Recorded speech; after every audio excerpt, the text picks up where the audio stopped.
আমার বাপটা যখন মারা গেছে নিজের হাতে বালতিটা বুড়াইয়া গরম জল কইরা নিজে পর্দার ভিতরে ঢুকছি, ঢুকে আমি সুন্দর করে গোসল করাইছি, সুন্দর করে গোসল করাইছি।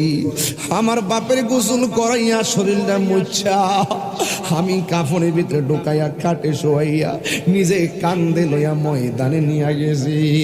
আরে আমার বাপের যে আনুষ্ঠানিকতা, মাইকিং হইছে, গোসল হইছে, জানা ক্লাসটা কান্দে লইছে, জানাজার ময়দানে নিয়ে গেছে, ইমাম সাহেব নামাজ পড়াইছে, কবরের মধ্যে শুয়াইছে, বাসার ছানিগুলো দিয়া মাটি দিয়া 40 কদম হেঁটে এসে গেছে।